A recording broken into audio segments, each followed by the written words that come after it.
Warm welcome to everyone.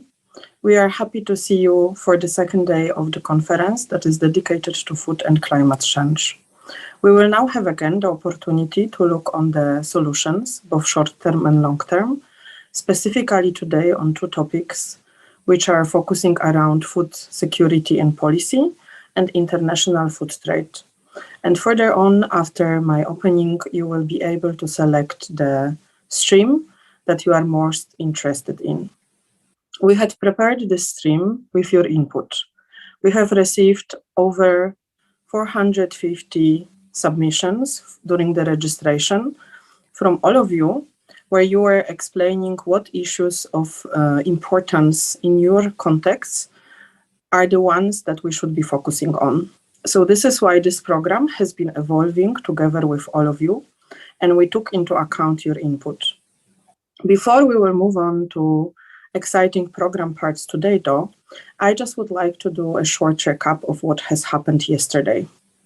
So yesterday, we started with warm welcome from our partners, as Asia-Europe Environment Forum is the organization that is a combination of different think tanks that decided to work together and create Asia-Europe dialogue on environmental and sustainable development issues. We have in our consortium Asia-Europe Foundation that I am representing, Stockholm Environment Institute, Asia Center, Hans Seidel Foundation, office that is based in Vietnam. However, we do collaborate with Hans Seidel Foundation in general, with other offices all over the world. Institute for Global Environmental Strategies, that is a think tank from Japan, and ASEM Eco-Innovation Center that is working with SMEs, and it has been created as an initiative of the Asia-Europe meeting. So as you can see, we are trying to connect different stakeholders from different parts of the world to come together and offer you the program that is allowing for the dialogue between Asian and European counterparts on the topics of the importance for both regions. So when we started yesterday, we also had the pleasure to have keynote input from two distinguished speakers. One of them was Dr. Gerd Müller, Federal Minister for Economic Cooperation and Development from Germany, who has been recently appointed as Executive Director of UNIDO. Dr. Müller, in his speech, was very optimistic. He said that there are many ways to change food systems, and bringing stakeholders together to the dialogue on production and consumption is the way. So he directly encouraged this meeting and encouraged our what we do and our collaboration as a part of going forward and making transition from linear to circular food systems. Next, we had Daniel Gustafsson, who has been representing FAO as the assistant position to the executive director. And he has talked about investments, need for policy coherence, changes that are needed for the food systems. And given the fact that food is one of the major contributors to the GHG emissions, this is something that being addressed can really make a difference. When we have been preparing for this conference, we have been looking at what are the main sources of GHG emissions and what is happening with these initiatives or what is happening with these challenges across Asia and Europe. And while the first guilty party is, of course, fossil fuels and energy-related submissions and emissions, therefore, we decided to focus on the agriculture. But of course, we are not only looking at the agriculture, it is much bigger. It is food production, it is food system, it is transformation. And when we look at the food system, it is also the energy that is being involved in the overall life cycle. Therefore, while we are looking at the different topics at the same time, we are actually also exploring the overall complexity of the issue. So we are hoping you will find this interesting and useful. And not only we had keynote speakers, we also had two experts that gave us input on something that we call setting the stage. So we had Henrietta Goddard from Ellen MacArthur Foundation that has shared with us what they have been doing with regards to specifically food systems, and also looking at a little bit zooming in at the agriculture-related issues. And then we also had Katyusha Farah from World Food Programme, and she had given us the overview of how overall food production is connected to the climate change, and how important is resilience when we are looking at the complexity of what is happening right now. And same as we are planning to do today, yesterday we had two interactive streams. One was related to agriculture, and the other one was related to SMEs. I would like to also encourage you strongly to have a look at the Padlets. I believe when you were receiving reminder about today's event, you have received link to our sessions, and then you are still able till the end of today to contribute to the discussion related to the solutions. So, being very technical, if you look at the Padlet and you click the link, you are able still to comment on the issues that have been selected and so-called most voted during the process. And you are still able to comment on the solutions provided yesterday. So we can take this all into account and increase the variety of opinions that we would like to include in our final reporting. However, it's not just that. We are taking your voice very seriously, meaning we are looking at your solutions and at your ideas that are submitted, and we are looking forward, and further on we will discuss with our partners as well, to see what could be the next steps for us and what could be the issues we will focus on that have not been taken care of yet by other international fora. And then having this opportunity to create tailor-made events that will allow to shape discussion about the issues of importance for all of you that took part in this event and beyond that. Having said that, yesterday we had already a sample of that during SMEs panel, when we had very informal discussion with UNIDO and our partners on the potential of looking closer into the issue of SMEs and the need for financing, encouraging innovation. And we will further develop the approach that will allow us to explore what type of events is possible that would be addressing SMEs, given their importance on one hand, but also quite significant contribution to the GHG emissions globally, when you look at that, especially in the food-related discussions. Having said that, I would like to thank you all for joining us so early today. And then now there will be a time to move and decide on which thematic streams you are planning to join today. Therefore, I would like to invite you to think what is closest to the issues you are working on, what do you think you can contribute most on, and based on that, choose the thematic stream at the platform. Should you have any issues with the platform, because IT nowadays is not perfect, you can always try to join through YouTube links that we have also shared with you as an alternative approach, just to make sure that you are connected to the session you are interested in.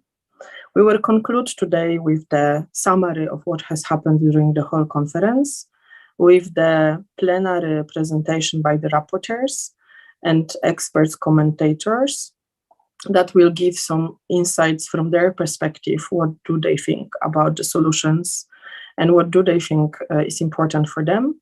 And we will proceed to the closing proceedings by our partners, as well as the final conference statement, but conference coordinator that has been working with us on this project.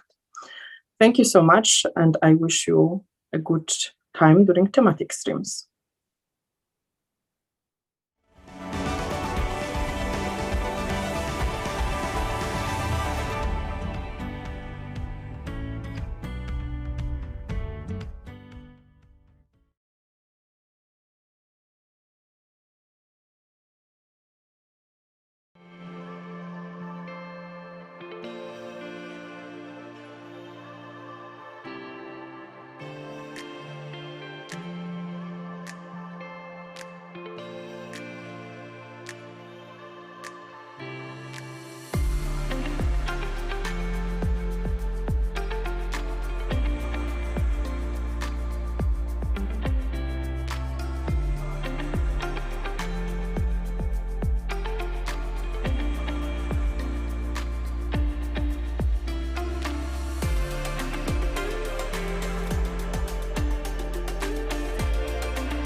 biodiversity, sustainable food system, and farmers' rights.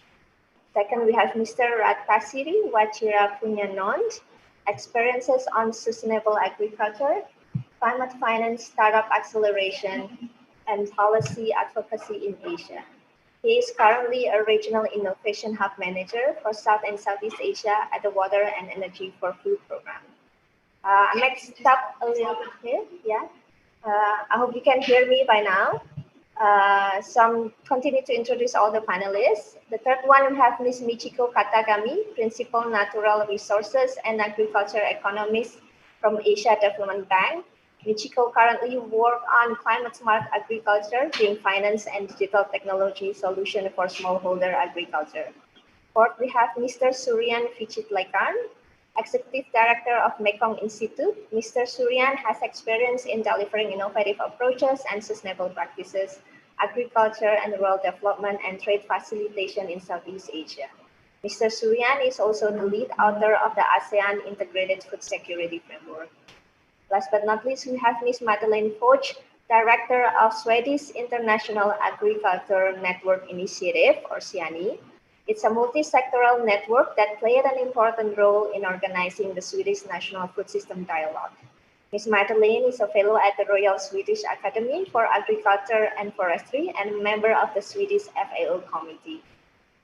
Warm welcome to all of our panelists. It is my great pleasure and honor to have you here in our session. As our discussion today will be guided by Ms. Anna Iono, Ms. Anna has a background working with rural development, natural resource management, and food security in development project and research. She is currently working with FAO Regional Asia Pacific to strengthen forest and landscape restoration in Asia Pacific region. I would now like to invite and give the floor to Ms. Anna to moderate the session. Thank you. Thank you, Ms. Kuntum, and I hope everyone can hear me okay. And I also, good, thumbs up. I also want to wish everyone a good morning, good afternoon, and good evening to all our panelists and participants who we're happy are with us here today. And yes, a big welcome to this session where we'll be discussing food policy and food security. As Kuntum already mentioned, and as many of you might already know, the COVID-19 pandemic has really shown the vulnerability of current food systems and people's access to safe and nutritious food. The restrictions on movement caused by the pandemic have really affected the production and distribution of food between countries, but also within countries. And during this, innovative small and medium agri-food entrepreneurs and smallholder farmers have shown their importance for people's food security. And they've really shown that they are key for making food systems more inclusive, resilient, and more environment friendly. And today, we will identify key policy issues within current food systems and solutions for handling them. And we will begin with short presentations from our multi-stakeholder panel of experts, and where they will share their experiences from working with small and medium agricultural enterprises from different perspectives and parts of the food system. After this, we will look at key policy issues with current food systems that were identified by all you participants when registering to this session. And together with the panel, we will elaborate on possible solutions for addressing these issues. And please feel free to introduce yourselves in the chat, and also feel free to write comments in the chat throughout the whole session. We're happy to hear from you. And there's also a Q&A function where you can post questions to the panelists that we really hope that you will use. But now, let's get to our first panelist. I'm happy to introduce again Ms. IGNATIO. She's the Executive Director of the Southeast Asia Regional Initiatives for Community Empowerment. And she will share with us her experience of working with sustainable food systems and the perspective of smallholders and farmers. Please, Ms. Nori, the screen is yours. Hello, greetings everyone. Can you please share my screen, my presentation rather?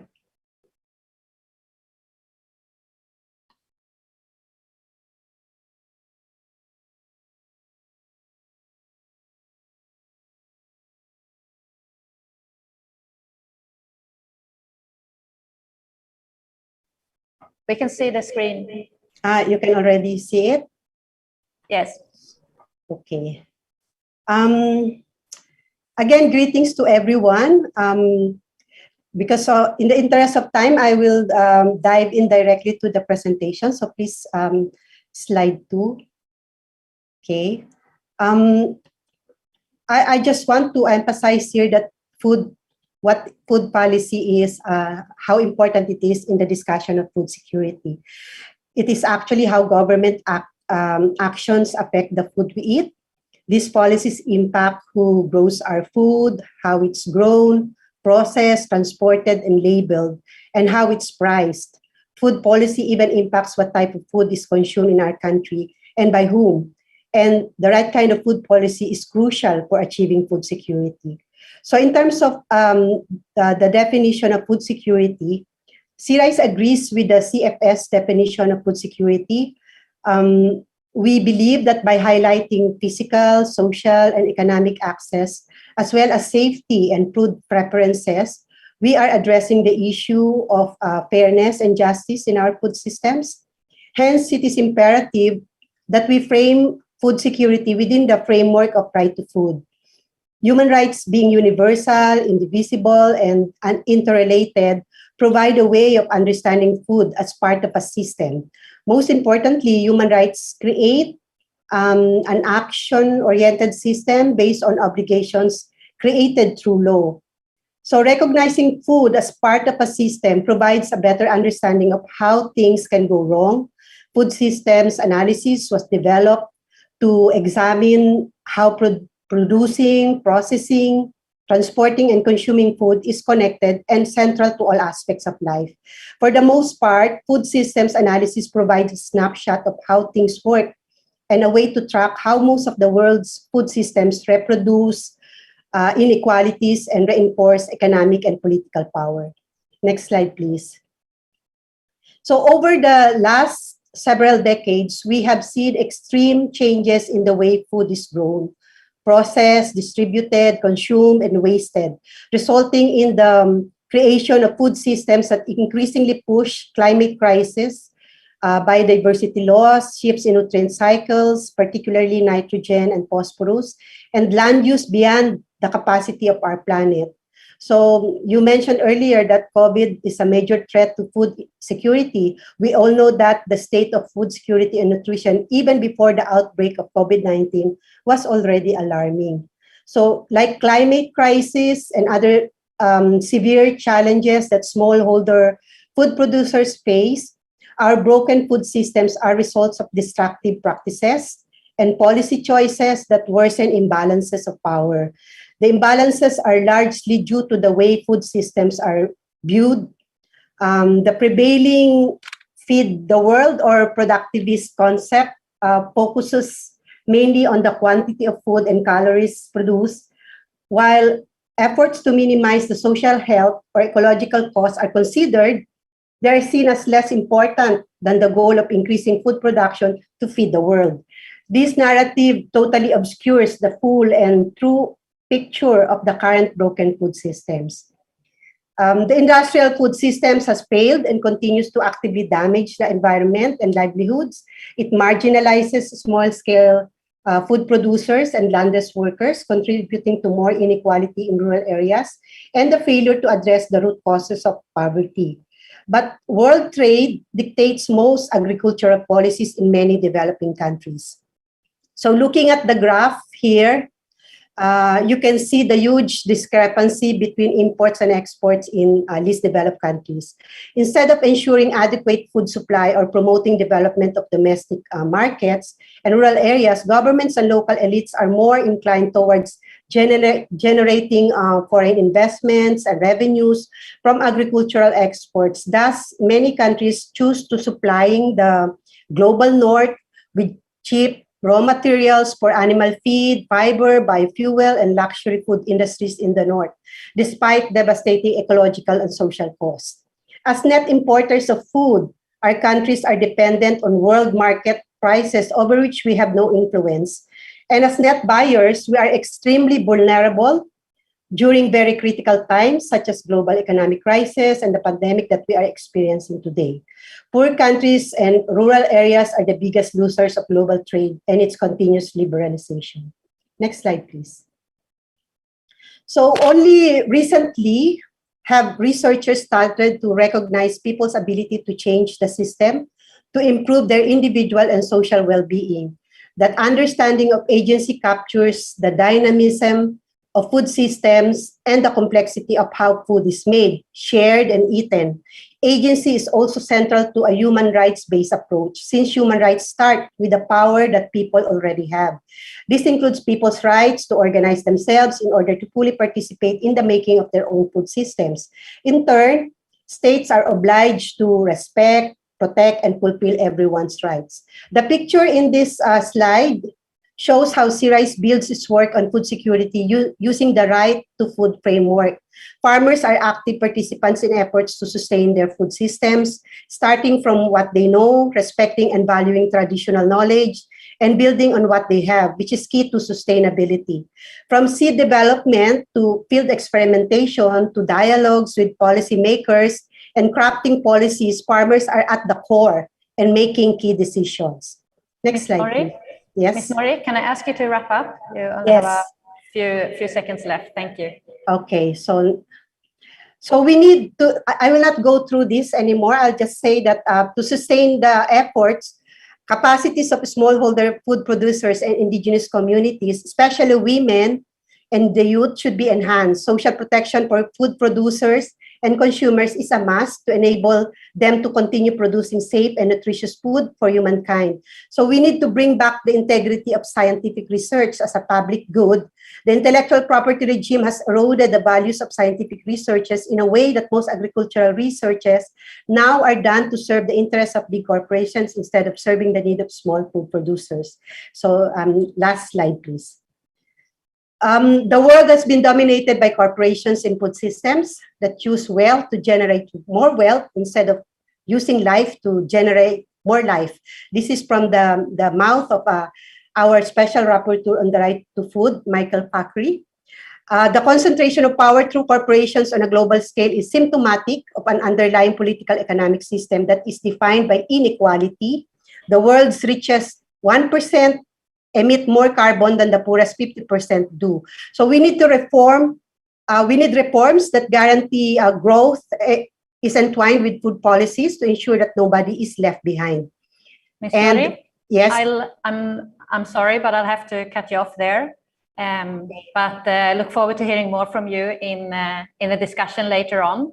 Okay, that's fine. Thank you so much. Thank you so much for your presentation and for sharing these really important topics of the rights to food, and also discussing capacity development and enhancing the knowledge and also perspective of smallholders and farmers, as they are really key actors in the food system, and that their perspectives are key for transforming this food system as well. So thank you so much for that. And participants, please, if you have questions to Ms. Nori, please add them in the Q&A function, and she'll be looking at them and answering them directly in the Q&A. So thank you for that. And now we will be going over to our next panelist, Mr. Radtasiri WACHIRAPUNYANONT, or Mr. Bess as short. And he's the Regional Innovation Hub Manager of South and Southeast Asia at the Water and Energy for Food Grand Challenge. And Mr. Bess will be talking about how innovations can combat climate change and how innovators can support smallholders and farmers for improved food security. Please, Mr. Bess, the screen is yours. Thank you very much, Anna.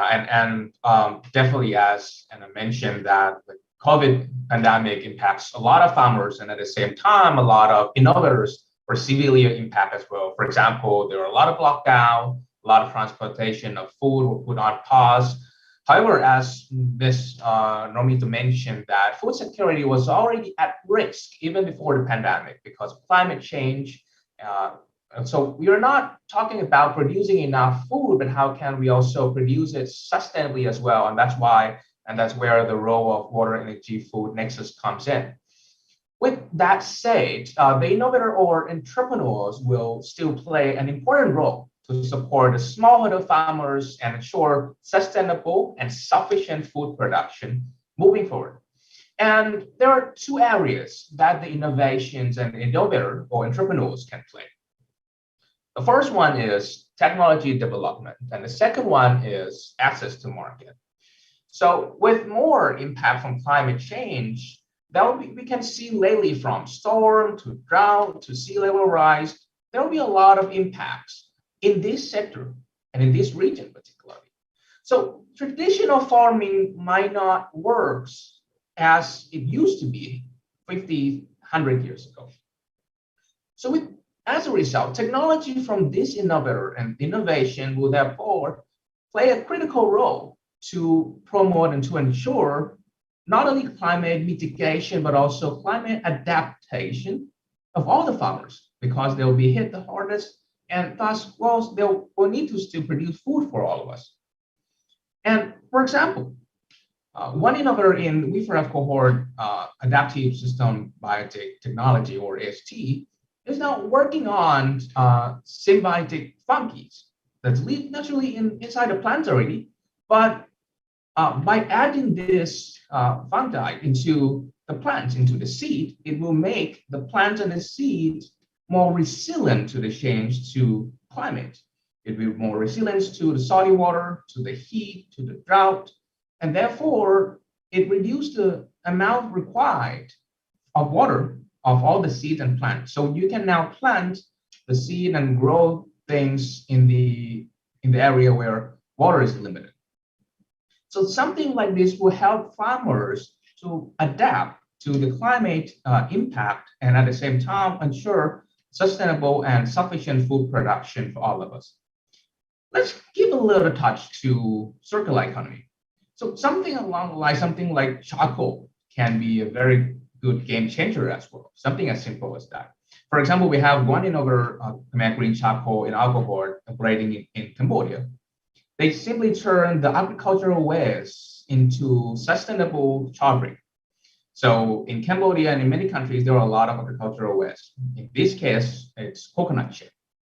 So it's already been a waste, but why don't we turn it back and make it a charcoal, a char bricks, and replace the charcoal that is normally sourced by the forest or natural forest. So this will therefore definitely reduce the greenhouse gas emission and ensure that the trees stay intact in the forest, and we replace it with this sustainable char bricks. However, that's not only the end use of it. Long after they start implementing and start selling, they also figure that this can be a sufficient resource of energy to warm up the little chicks and ducklings as well during the first couple of days of life. And therefore, it reduced the mortality rate by over 90% of those little chickens and ducklings. And this is a clear example from agricultural waste is now supporting the food production sustainably again. And that's how the loop is closed, and that's how it's a little touch on circular economy and how innovator and innovation can help. Now let's talk about another thing, which is access to market. So basically, access to market has been one of the key issues for a lot of farmers. So many times, innovator can be that little missing step, a missing piece as well, to connect the farmer to the market. So with access to various buyers in the market, from wholesale to the customer, and a lot of, again, technology to connect the farmer to the market. So innovator can source foods from those smallholder farmers in their networks and allow them to sell the crop more than they are usually able to sell, or at a higher price, because they now can connect directly to the one who buys the product. So once again, technology always comes in. So for example, one innovator in our cohort, Mimosatech, is connecting the farmer to the wholesale buyer through their IoT-enabled platform. So these create more value to both ends. So from the farmer side, they can sell the product at a higher price, but at the same time, the buyer can buy the product at a lower cost because they cut the middleman and therefore using one step to link both ends. They're also working on many other things, and in the interest of time, I won't go into detail. So now, I think you now can see that the innovator and innovation play a crucial role in supporting not only themselves, but the smallholder farmers to overcome all of these impacts of climate change and of pandemic and beyond. And definitely it can be enabled by using the technology itself. That can be the one who invented and implemented and ensure adoption of it, or it can be something as simple as ensuring the smooth logistics and supply chain of the products. And at the end, this is what we can see, that how innovation can help the smallholder farmer adapt to climate impact and many times also mitigate the GHG emission from this sector from using solar panel and different and creative practice on growing rice and other crop as well. And thus, in the end, a circular solution for food security. So I think this is pretty much in brief about how innovation and innovator and entrepreneur can support the smallholder farmers in the region, but more than happy to discuss more moving forward. But yeah, thank you. And the floor is back to yours. Thank you so much, Mr. Bess, for these very concrete and inspiring examples of innovative approaches for solving issues related to producing food, but also accessing markets and mitigating climate change. I think it's really refreshing to hear more hands-on examples. So a big thank you for that, and I look forward to hearing more from you in the discussion as well. So again, to all participants with us today, please, if you have any questions to the panelists, don't hesitate to use the Q&A function, and the panelists will be happy to answer them directly. But now, let's go over to our next panelist. And as many of you might already know, to realize and scale up the innovative approaches, such as those Mr. Bess introduced previously, we also need funding. And Ms. Michiko KATAGAMI, our next panelist, she's the Principal Natural Resources and Agricultural Economist with the Asian Development Bank. And she will share with us the sustainable finance perspective about making smart agriculture investments and how to make agribusinesses, value chains, more climate friendly. Please, Ms. Michiko, the screen is yours. Thank you very much, Anna. Thank you very much for the organizer for having me here.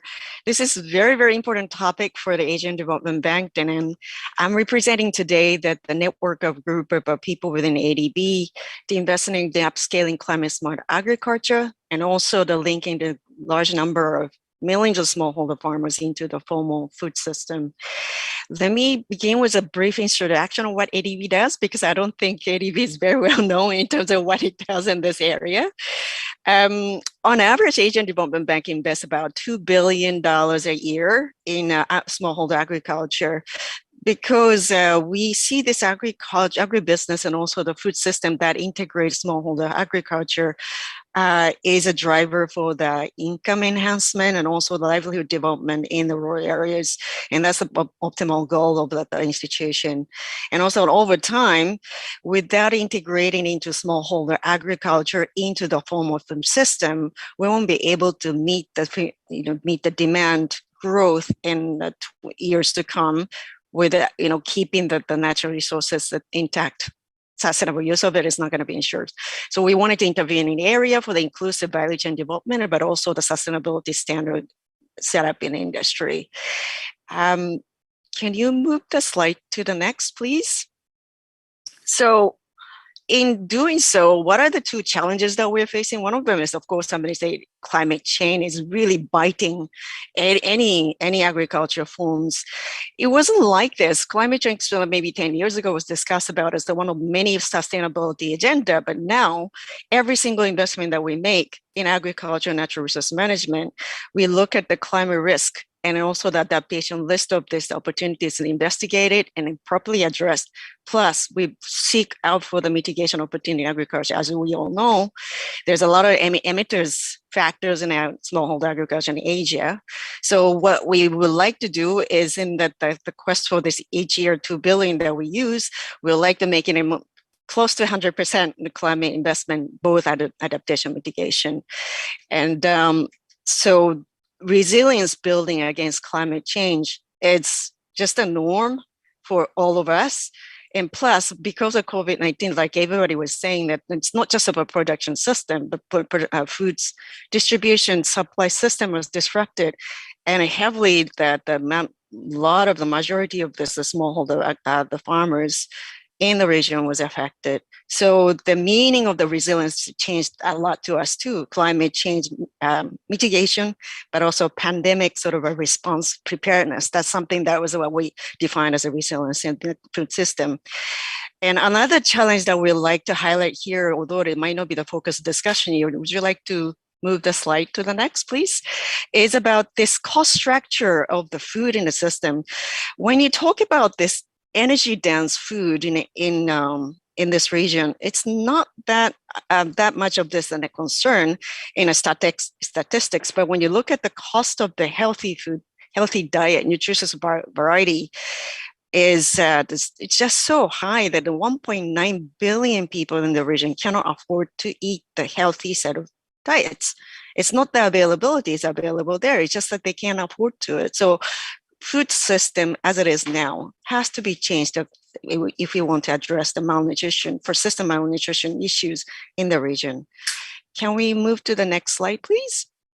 So just a note of the smallholder agriculture. Since our investment is focused on the smallholder agriculture improvement, both our public sector investment and also the private sector investment, it's just so important to think about it strategically, how to bring their living standard and income level upward. When we look at the history of all this agriculture all over the world, I mean, the US and EU even, the large holding, it's relative land holding is large enough so that you can make relatively easier to make a business out of this. But on the other hand, about 400 million smallholders in the region, it's just so small to get the proper access to all the markets and also the information and knowledges and also even the input market. So there's a market imperfection in the place. So this is something that we're trying to address. So scaling of the issue, scaling of smallholder farmers is our primary goal. Now, how do we do this? We're focusing on this institution, social institution innovations like cooperatives, that has been working well. Some countries are called the producers organization, the farmers cooperatives, farmer groups. Through them, by enforcing them to behave like professional food suppliers if they wish to, or there's a collective action of this procuring some of the inputs or the getting access to technology. This institution is very important social infrastructure that we will invest in. And then this is for the same for the addressing the climate issue, climate smart agriculture upscaling. Definitely we need that social institutional building is the essential first step. And small can be beautiful. If you look at the examples of Netherlands farmers, the farmers where I come from in Japan and Taiwan, they're making beautiful business out of this. It doesn't have to be big. Beautiful, small can be beautiful. That's our sort of aspiration that we have. Next slide, please. So ADB has got the 2030 strategy in which we focus at the operational priority 5 is focused on food security and rural development. Major component that we focus on is upscaling climate smart agriculture. That's number 1. Number 2, integration of smallholder agriculture into the food system. That's another important pillar of this, the food security agenda. Next slide, please. So the rest of the limited time, I just wanted to give you a little bit of example of what we do. In the policy sphere, as we all know, energy policy and also water policy and agriculture just so inefficient in a sense that it's encouraging overuse of it. And then so it's very difficult to push that the conserving waters is impossible. Yet it's a really hard nut to crack. But as we're studying, looking at the things like, the different way of charging water, not necessarily change a policy per se, but it's not the flat irrigation, for example, to try to measure the by consumption charging. Technology is available, and we're just testing out with the farmers to demonstrate, look, by doing this, we can save this much of the water, farmers benefit that from this, saving the cost of it, and then the yield could eat most of the time, and it's better. So we're just doing that policy advocacy kind of work together with the millions of farmers. And also when it comes to circular economy, what is really interesting, and also what to me is a really interesting feature of that, is to realize this waste management, the circular of nutrients in the system, you need to have a certain scale. Otherwise, nobody can make a business out of this coming in this. And we have get our finger burned about this in the experiment in the investment in Laos, and also the similar private sector investment in Thailand. You have to have a certain collection system efficiently to collect some of the waste and for the reprocessing to use biogas or an energy generation. This is something that maybe we can discuss a little later if the participants are interested in doing that. Next slide, please. Ms. Yes. Michiko, I'm sorry, very interesting, but I have to cut you off here. Okay. Hopefully you can keep some of your more concrete examples and bring them up again in the discussion. Perfect. So thank you so much. Okay, thank you. And very interesting to hear what the bank does in this area, and very encouraging, at least for me, that you have an emphasis on sustainability, and also to hear that you're working with smallholders rather than only focusing on large landowners. So thank you for that. And let's go over to our next panelist, Mr. Suriyan Vichitlekarn, who's the Executive Director of the Mekong Institute. And he will share with us his experiences from working with policy and regulatory frameworks.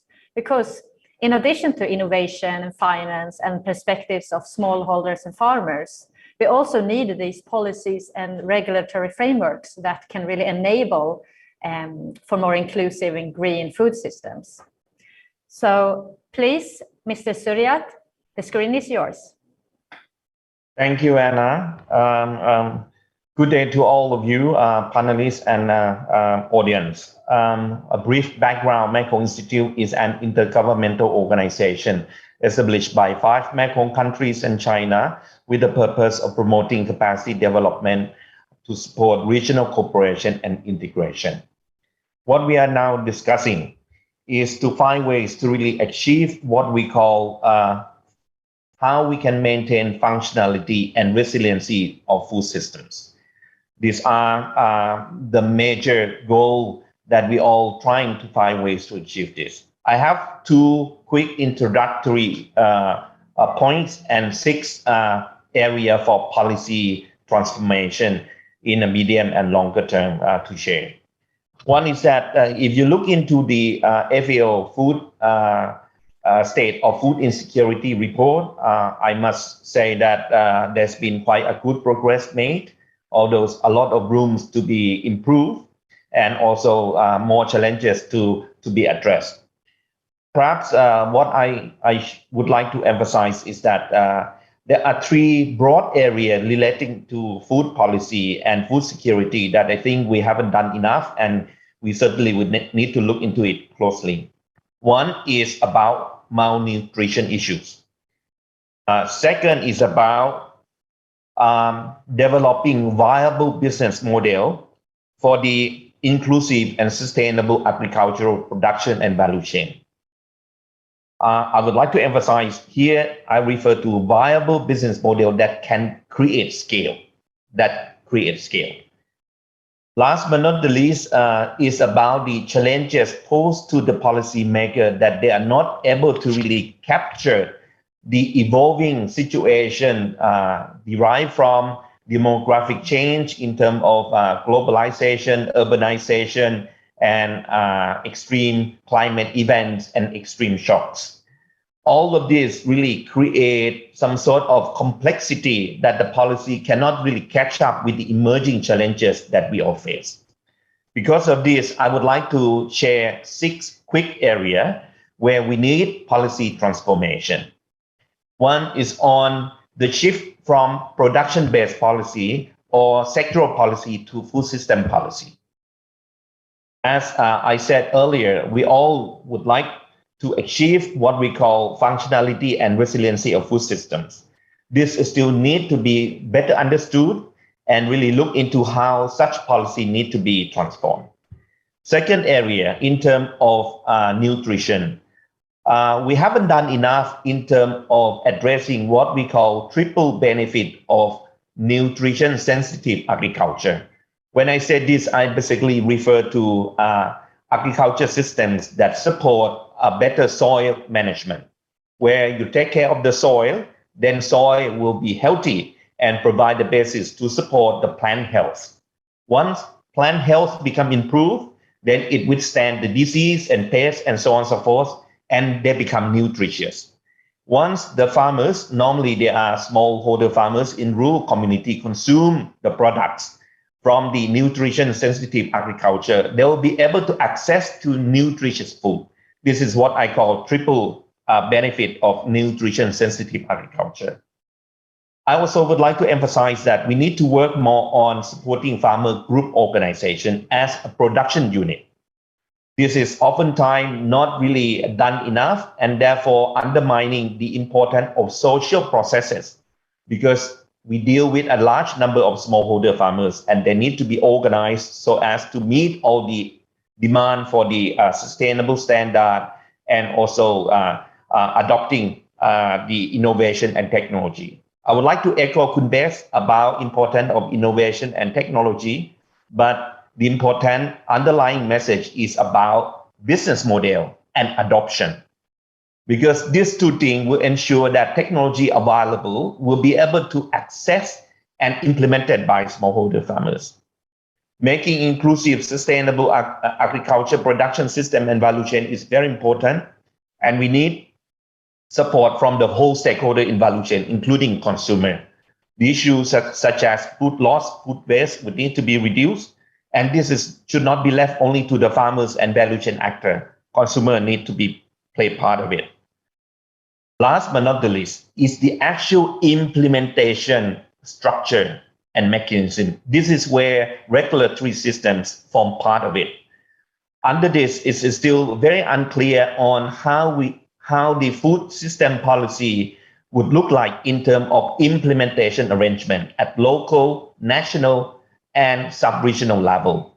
All of this need to be seen, and I would like to share with you that on this, Mekong Institute is fortunate enough to work with a number of partners, including FAO, GIZ, SEI, and many other partners. We are now working on a concept of implementation support of sustainable food system in the greater Mekong sub-region.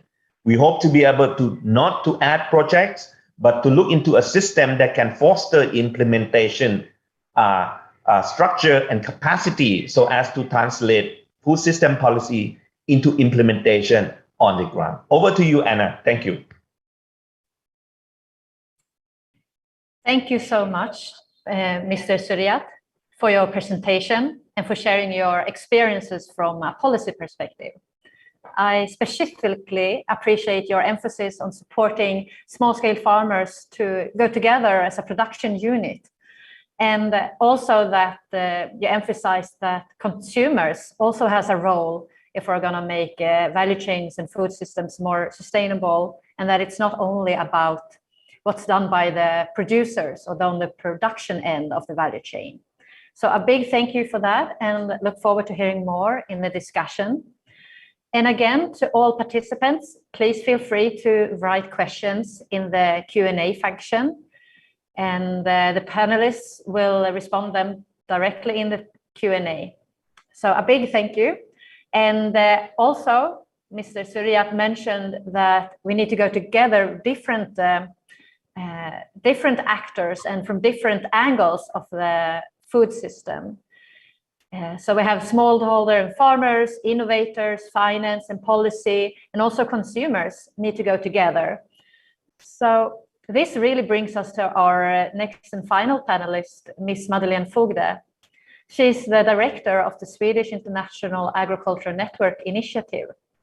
And Ms. Madelaine, she will share with us her experiences from working with multi-stakeholder partnerships as a pathway to more inclusive, green and resilient food systems. Please, Ms. Madelaine, the screen is yours.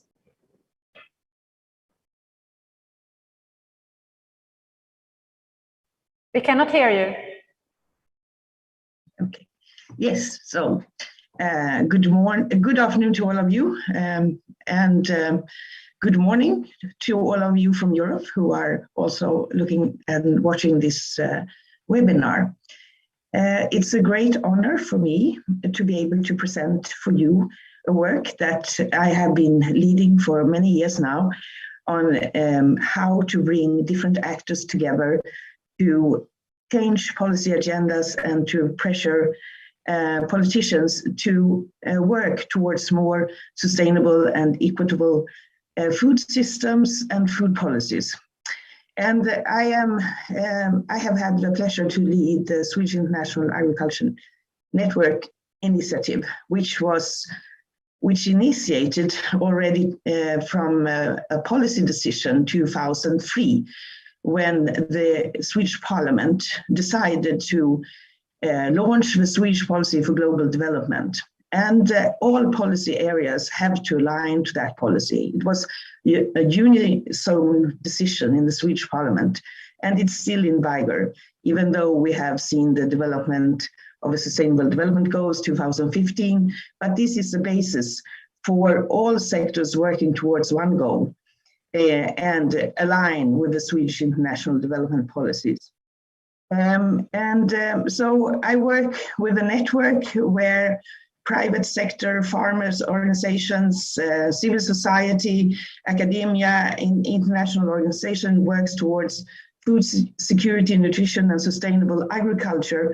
And our focus is also smallholder farmers, like all of you have also chosen to represent or present the actions you do to improve the livelihoods and the productivity of the smallholder farmers.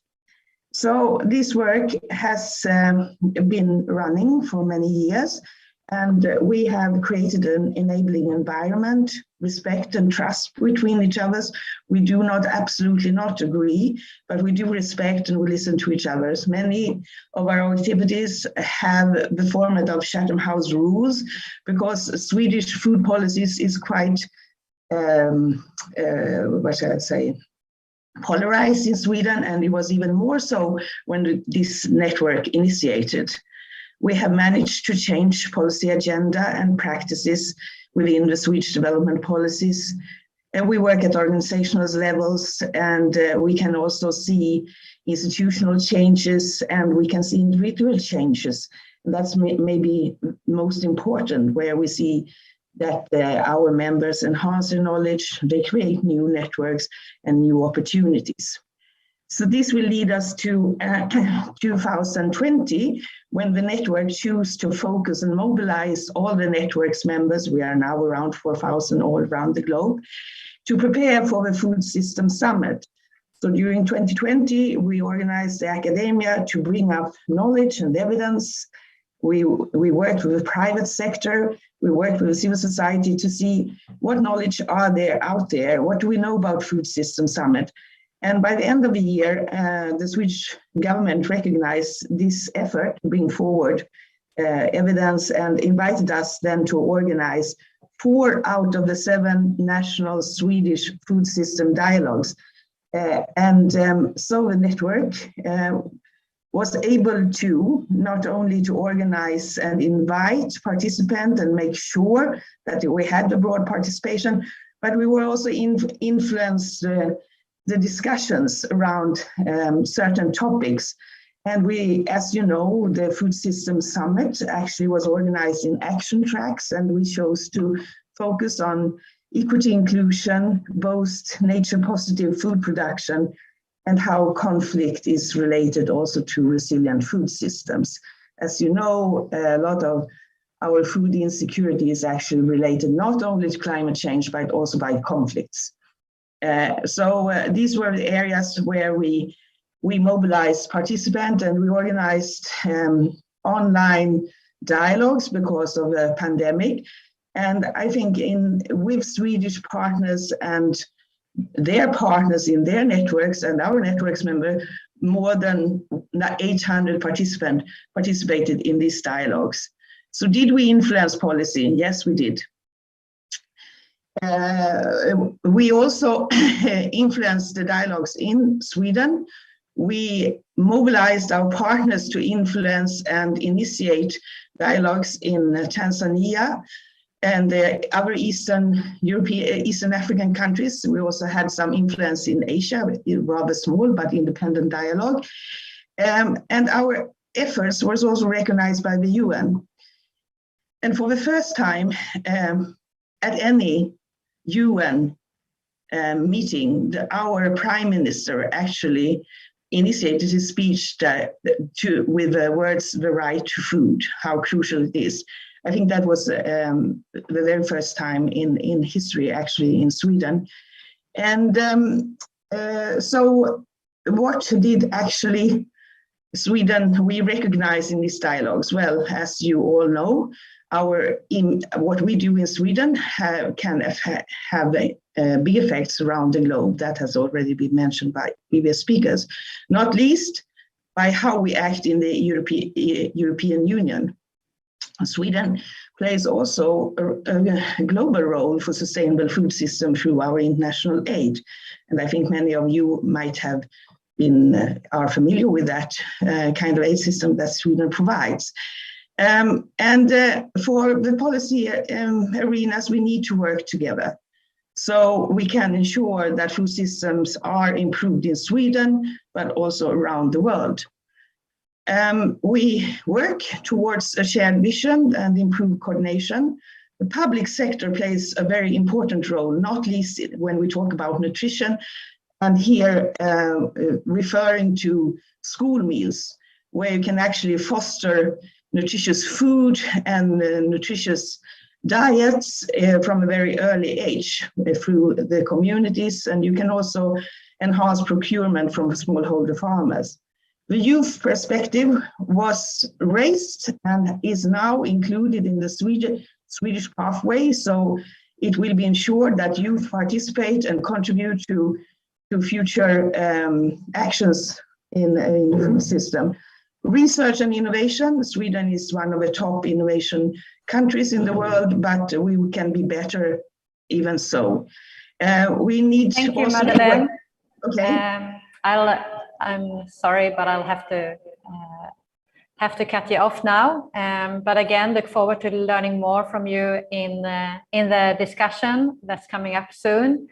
And thank you so much for sharing your experiences of mobilizing participants and processes for an enhanced food systems in a Swedish and European context.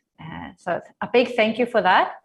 And now I want to thank also all panelists for your excellent presentations and for sharing with us your different perspectives of food systems and how to possibly make them more inclusive, green and resilient. We will now continue with a discussion on solutions, focusing on the key policy issues that were identified by all you participants when registering to this event. So based on your responses in the registering, we have categorized the responses, and these are available in a Padlet link that I think will be shared in the chat. And also you can see them on the screen shortly. So we will be discussing the identified policy issues and the possible solutions for addressing these together with the panel. But we also want hear your ideas of how to possibly solve these different issues. So please, throughout the session, add your ideas under each respective policy issue by clicking on the plus that's available underneath in the Padlet. And I think my colleagues will share the Padlet link soon, or it's already shared now. So please access the Padlet link yourselves and feel free to add your solutions to each issue for policy. So the first issue, the one furthest to the left, it's about what are really or rather that there are not enough food policies that ensure access to food.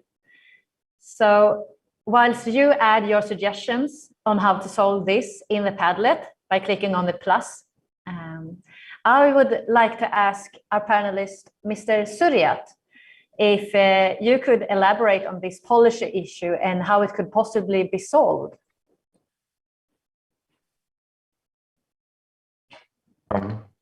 Yes, Anna, this is quite complex. Access to food, as what we are facing now, is that there is no linear type of difficulty for the people to access to food.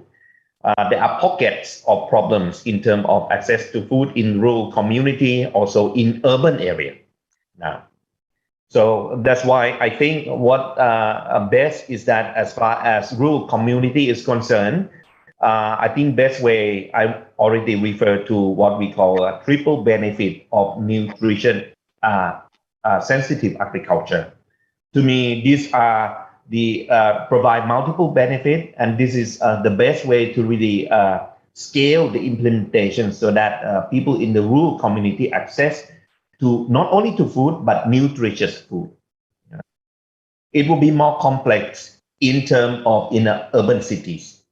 Now, with the fast-growing urbanization and so on and so forth, we find that this has become a difficult issue. And therefore, I think we need to, what I try to say is that we need to compartmentalize issues and also come up with a pursuit of policy measures to address. But bottom line, I think, as I said during my presentation, is about shifting the policy mindset from a production-based sectoral policy into a more policy that foster the functionality and resilience of food systems. That to me is a broad answer. How to do it is still complex and difficult, but I think I would like to underline that this is important. Over to you, Anna. Thank you, Mr. Suriyan. And yes, a very, very complex issue. And I think this really explains why it also the issue that was most identified by our participants. And I'll also check the Padlet myself if there are any. There is one suggestion there on focusing on producing food with high nutrition. So thank you for that. Please continue to add suggestions on solutions in the Padlet. We're very happy to get your input. And again, if you have any questions to the participant or the panelists, please add them in the Q&A function. So is there anyone from anyone of the other panelists who would like to address this very complex question on how to make food policies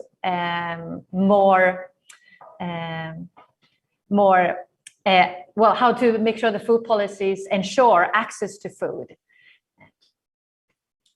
It's a tough one, but would anyone be? Otherwise, we can go to the next one and hope that our participants have any innovative ideas. No? Okay, let's go to the, yes, Ms. Nouri has, please. Yeah, thank you. I just want to add that it is important to support local innovations, and because there's a lot going on already, but these are, as earlier mentioned by some speakers, it's in the pockets everywhere, small initiatives, but it lacks support, not only from policies, but also programs in terms of financial resources also, and helping to mainstream it so that more farmers will benefit from it.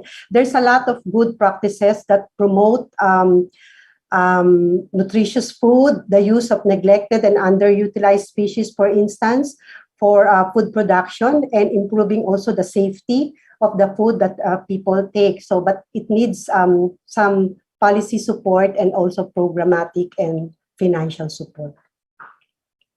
Thank you. Thank you, Ms. Nori. I think that's very valuable, and I think it also shows a little bit in some of the suggestions we've gotten in from the participants. One person writing that we need more food subsidies for vulnerable groups specifically. So thank you so much for that, and please continue adding to the Padlet. We're very, very happy to get your input on this. And now you can see in the Padlet that there are the second policy issue that was identified by the participants is that the current policies promote unsustainable agricultural production practices and their overuse of natural resources. So I wonder if there's, again, please provide your suggestions on how to solve this in the Padlet.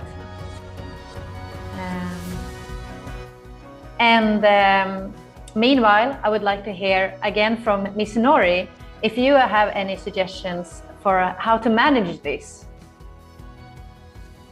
Actually, I wrote in the Padlet also. Okay, but please say it again. Yeah, I think it's very important that there's a transformation in the way we do policies.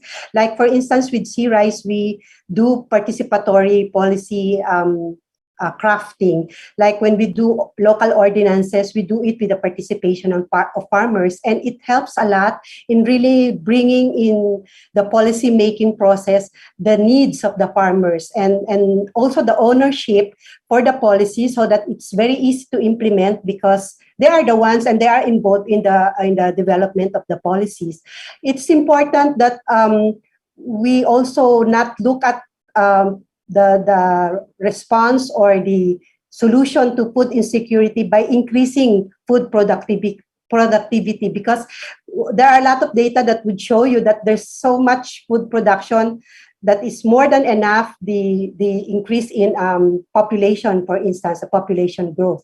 The problem is inequality, and the problem is also food wastage. FAO, you have produced a publication that show how so much food is just wasted. So it's very important to look at the whole as a system in policy making and not only focus on increasing food production. Thank you, Ms. Nori. And I think that also relates to what I think Mr. Suriyan mentioned about not only focusing on the production bit, but also the other end of the value chains, for example, the consumers, and how consumers, both their choices for what food they choose to buy, but also how waste is managed. So thank you for that. And participants, please continue to share your ideas of possible solutions in the Padlet. There are no rights or wrongs. We're just very, very happy to get all your input. So please just add in the Padlet. The link is available in the chat, and I kindly ask my colleagues to share it again so you can find it there. You just click on the plus under each issue that you want to add to. And I would like to ask Ms. Madelaine, do you have anything you would like to elaborate on how to solve that many current policies promote unsustainable agricultural production practices which exhaust and overuse natural resources? Yeah, well, I think that they have been developed and decided on in very much a silo-like setting. and do not really take in consideration the 3 pillars of sustainability, which is the economic, social, and environmental aspects in the policies. We still, even though we go towards a system approach, our policies are decided and developed in the silos in different ministries. And a good example is agroforestry, which is recognized as a very good production system. It's resilient. It's also good for adaptation and also mitigation climate change. However, it doesn't have an institutional home, but I know that there is some progress in the ASEAN region as well with developing this. But so some systems are in between those silos. And then also I would like to say that we need smart subsidies, because I think currently also subsidies are actually distorting the food systems. We are subsidizing the wrong things. So many systems, many crops that are resilient, that are much better for the climate, are not subsidized, and those systems are not reached by the subsidy. So smart subsidies, yes, but and they should really be developed in the local and national context.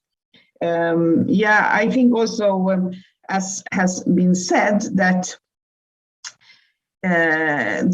we need really to look at how the system works locally and how we can improve for the future. This, even though we are depending on trade, I think the pandemic really has shown us that most food we have to depend in, the majority of what we eat, the bulk of it needs to depend on local systems. So how can we improve them? How can we connect them? Because this is really important for resilience and yes, our contingency in a crisis. Thank you, Ms. Madelaine. I very much agree about that. It's not only subventing everything, but really thinking strategically about what we focus on and making sure that it doesn't do any harm as well for other parts in the world. So please, thank you so much for that. And Anna, can I also add something? I know you want to know about consumers, and maybe we are consuming much more than we should in the Western world. So we are really actually working a lot here, try to labeling not only environmental aspects of food production, but also rights issues. How have things been produced and who has been producing them, to enable our consumers to choose things that are produced in environmental and right-based food systems. Sorry, but this is something that we are working on. Yeah, thank you. I think that's a really good point. So thank you for that. And I also see in the Padlet that there's one suggestion that to create more consumer buy-in through education. I think that's an interesting idea, to not only focus on capacity development on the producing side, but also for consumers to learn more what their choices really mean. And scrolling down as well, that it's also, someone mentions that many policies are focusing on increasing food production rather than focusing on, or also including in the planning and implementing, focusing on inequality issues and other things that might at this stage be more important than only producing more and more food, which has also. So thank you, and please continue to add to the Padlet. It's great to see that we have more and more information there and great suggestions from all of you participating. And please feel free to also add things to issues that we're not currently discussing. And again, please also use the Q&A if you have any questions to any of our panelists. So the third issue in the Padlet is that there's not enough policy supporting the access to finance, technology, capacity development, and other factors that can help enable for more sustainable again, please provide your suggestions on how to solve this in the Padlet by clicking on the plus. And meanwhile, I would really like to hear from Ms. Michiko if you have any suggestions on how to possibly solve this issue. Thank you, Anna. This is something about, I think, is that the two of our previous speakers are mentioning about sort of making a viable businesses of the partnership. And we've been starting doing this on many of the project and value chain development project. For example, for waste for energy projects, and this is a private sector investment, group of farmers for the residue that they would just throw away, be collected, and there would be an agent that was collected to the feeding to the clean energy investor factories and processing, and in that they turn basically this waste that has no value turning into energy. But that for that process that to happen, there's so many value chain players who have to go into a commercial conduct on a product, but that's one farmers would have to collect all this residue for the certain amount, certain deadline, and then that's going to be feeding to the energy productions, and then that was all supported by the government at a clean power policy. This is the case in Thailand. We are sort of coordinate. We're trying to sort of facilitate the making a business model so that everybody can join into this. Really complex yet, but once you have a business model, then it will run on its own. But it's not all every day you can get to have the business scale either. So we would have to try and error. We're not real successful 100%, but this is the area where we really think it's important, and particularly when you really want to do a circular food system, not focusing on the product itself, but it's what are you going to do with the rest of this residues, and how can make a generate value out of this and put it in back to the city municipalities or rural urban linkages. So this is a creative area, emerging area, yet I don't have a perfect answer, but we are struggling in a positive way. Thank you. Thank you so much. And I can see in our little internal chat here that Mr. Suriyan is raising his hand. So I'm eager to respond to this question. So please, Mr. Suriyan, I'll leave the floor to you. Thank you, Anna. Three quick points to add to Michiko-san. I would like just to underline again, part of the difficulties smallholder farmers have in terms of access to finance is in fact how they organize themselves, because to access to finance is difficult to access as individual. That's why I emphasize about the farmer group organization as a business production unit. Second, viable business model. Any sources of finance, they need to prove and to show that the business is viable so that they can pay back. Last point, it's not about the access to finance alone. It's the whole finance value chain. You need to have advisory support. You need to have an idea of how finance can really provide the enabling support in order to develop a viable business model and yield with a good result. All of this need to be part and parcel of how the policy need to be shaped. Over to you, Anna. Thank you, Mr. Suriyan. Really great three key points. Thank you for that. And I also wonder, Mr. Bess, would you like to elaborate on this issue that there's not enough policy supporting the access to finance, technology, and other factors that can enable for more sustainable food systems? Yeah, thank you, Anna. Thank you, all of this as well. So I think the question is around like how can we design the policy to support the farmers and entrepreneurs to contribute to the circular food system. I think at the bigger picture, I'll answer in two tiers.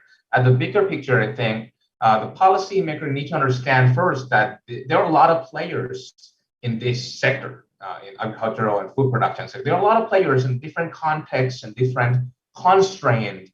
We have the large food corporation, we have SME, we have smallholder farmers, men and women. Each of them have different constraints and contexts. So therefore, at the bigger picture, when they want to implement and promote this sector, they should also take into account that the policy should capture all of these changes and the different needs in different groups. So there's no one magic universal policy that can solve the problem with everyone. So, and I think as someone mentioned in the Padlet as well, the localizing the solution and policy can be one of another thing we can do to ensure the promotion of food security and circular economy in this sense. Another thing is, if you look closely to the circular food systems, and there are a couple of things that I think we can do and policymaker can do. The first one is research and development. The second one is inclusive finance and bankability. And the third one would be technology adoption. On R&D, I would say I can see the role of a couple of stakeholders. One is definitely government, how to promote that. And of course, the academy and private sector should have a role to play, and the policymaker and all of these stakeholders should find some ways to work together as well to ensure that we have the technology for all of the farmers to thrive and to scale and to grow. And the supporting scheme is not only in terms of the funding. Of course, funding is important, but also access to data and collaboration across government body or even sandboxes, taste and scale. And I think, and we'd love to also second Michiko-san about thinking through the whole life cycle. When we talk about R&D and innovation, it's not only about production, and also we need to deal with all of the steps in the life cycle of it. And of course, as Mrs. Suriyan mentioned, that the viable business model have to be put in place. So we won't have technology that won't survive on its own. The second thing is on inclusive finance and bankability, and of course, in terms of both traditional financing scheme and also with the microfinance. So I think there are a lot of policies that need to be done to ensure, to incentivize these banks and also co-funding or de-risk these banking activities to ensure that the innovator and the farmer have access to it. I think last but not least, but also really important is in the end, it comes to adoption, as Mr. Suriyan mentioned, and I think as many other speakers mentioned as well, that you can have the best technology in the world, but if there's no adoption, there's nothing.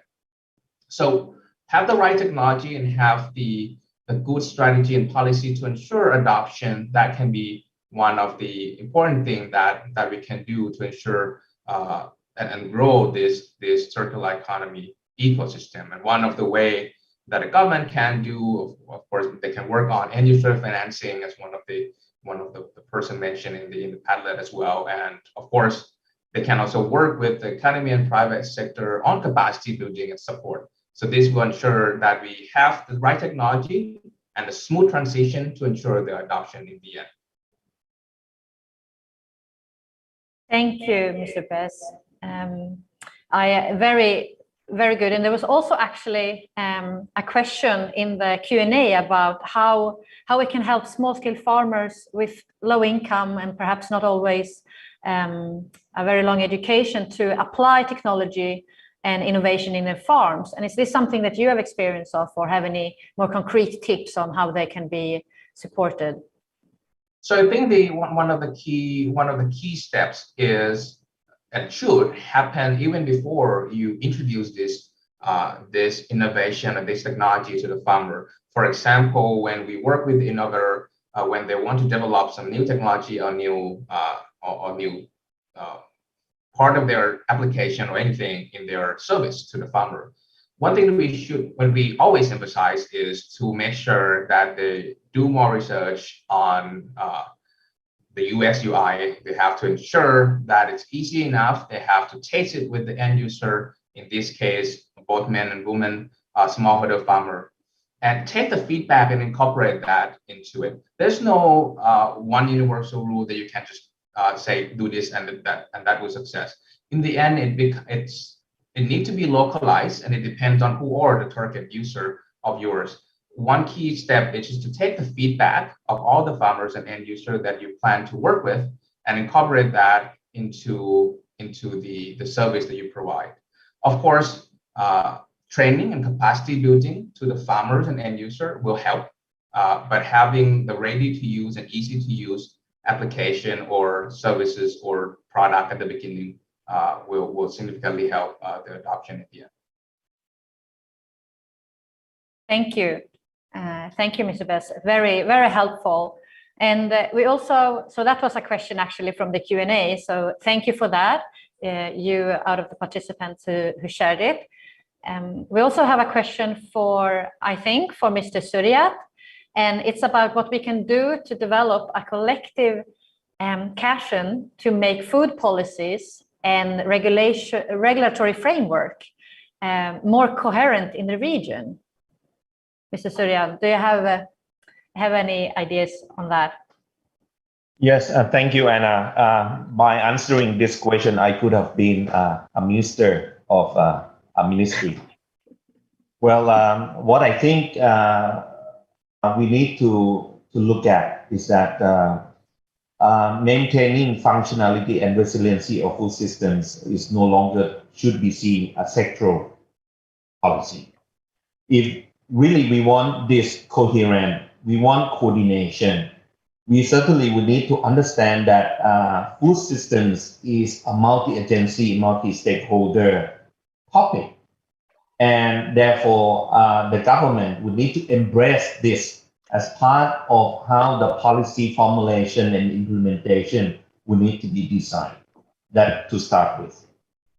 Second, I think if that is the case, I would suggest that perhaps the UN Food System Summit did provide some sort of lenses on how we can work that to maintain the overall framework, but allow us to act on the key action tracks. So I would think by adopting that concept and action track as a way of formulate the policy and ensure that multi-agency and multi-stakeholder really embrace this understanding, take part in foster this policy development, but when it comes to action part, we can act on each of the action tracks so that it helps to reinforce in order to achieve the overall policy objective.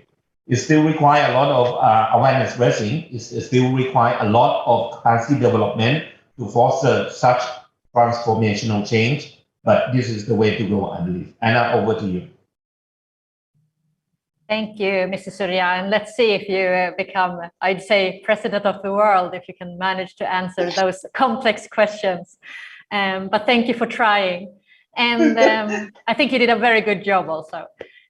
So we also have a third question from the Q&A. I think it's addressed to Ms. Michiko, and it's kind of envisioning post-pandemic conditions. How can we prepare to achieve food security and reduce malnutrition? Anna, I think this is also a very, very tough question. If I can answer it correctly, I can win a Nobel Prize, that's for sure.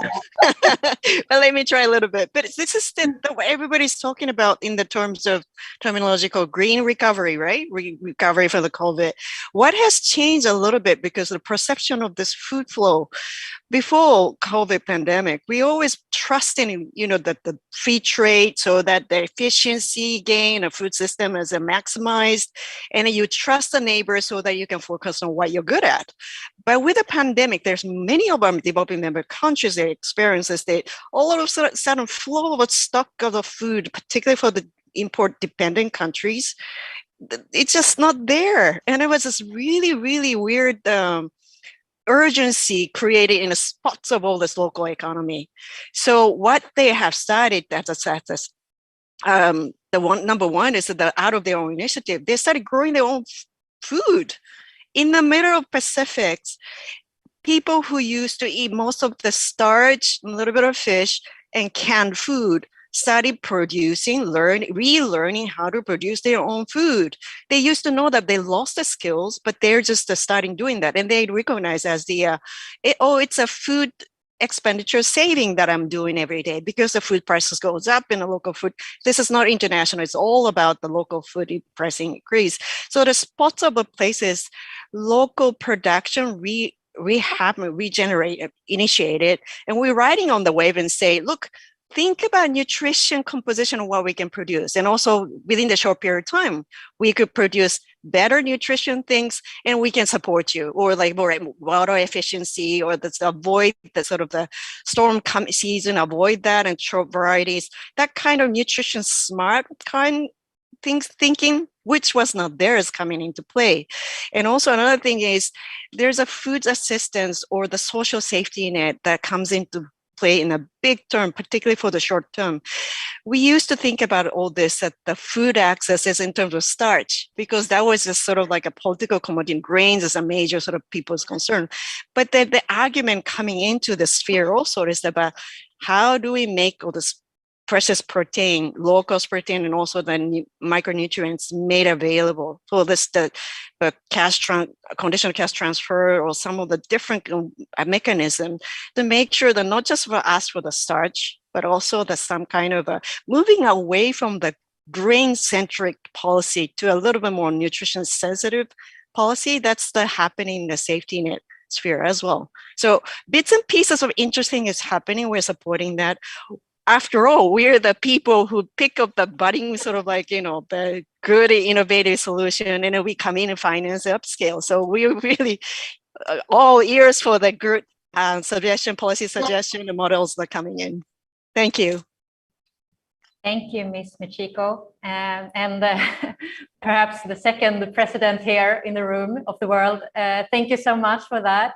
And we are now coming to the end of the session. And thank you so much for the panelists and participants for contributing and sharing your ideas. Please continue to add in the Padlet. I think it will be running a few more minutes, so please add. And really, just to sum up today's discussion, I would like for the panelists to do the really difficult task of, in 3 words, and literally 3 words, sum up what you take with you from today. And if you speak more than 3 words, sorry, I'm going to cut you off because we're a little short of time. So please, I'll start with Ms. Nouri. What are your 3 key words takeaways from today? That's tough. Let me begin with policy transition. That's already 3. So transition to sustainable food systems. Thank you. Okay. And Ms. Madelaine, your 3 words. Okay. I would say equality, sustainability, and trust. And I think we can go forward with that. Thank you so much. And Mr. Bez? I would say innovations, financing, and adoption.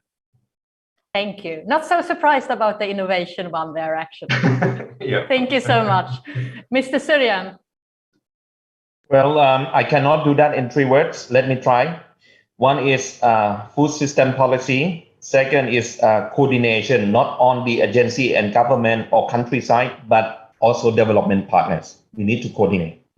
Third is about sharing responsibility. More than 3 words. Yes. Thank you. And Ms. Michiko? Art of collaboration business, 4 words. Thank you so much. And with that, I leave over to Ms. Kuntum to close off this session. Thank you so much.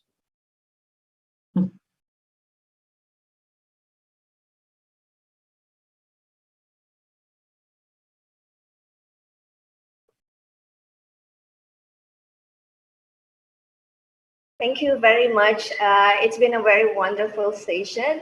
On behalf of SEI, I would like to sincerely thank you to all of our speakers, moderators, and as well as participants for the very engaging and thought-provoking discussion that we have today.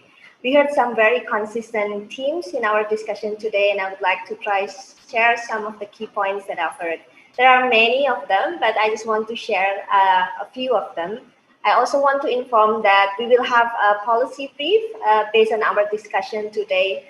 So we'll be sharing with you all the complete narrative. So across several panels, there was strong and consistent support to recognize the food system approach and unpacking the imbalance of powers in our food system. We are in a critical need to changing the narrative of our food system as it's not only the issue of production, but also nutritious and healthy diet for all. First of all, there was a strong call for smallholders farmers to be at the center of our food policies. As we are highlighting, food is a basic human right. The right to food cannot only be regarded as a means to achieve food security, but must be seen as an objective itself. Second, on innovation and technology to support circularity and mitigate climate change from food system. Technology to connect farmers to producing more food, market, and for them to upscale, connecting farmers to buyers and make food value chains more inclusive, transparent, and also sustainable. Third one, an inclusive, circular, and viable business model.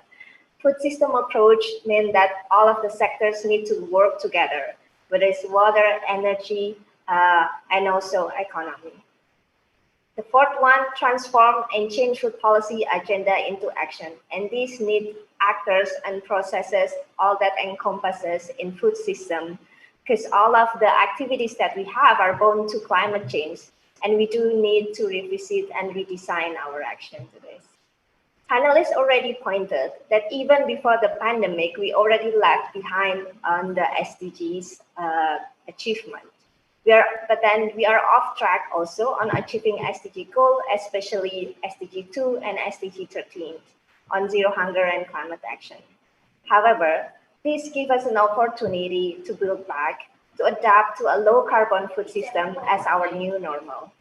There is a push for more robust global commitment and partnership to ensure that policies in food system lead to systemic big change that promote biodiversity, empower marginalized and disadvantaged groups, and producing, consuming with the principle of regenerating the future, or as we know as circularity. Again, a huge thank you to all speakers, panelists, participants. Thank you all for the valuable insight, and we look forward to share our policy brief when it finishes. Thank you very much.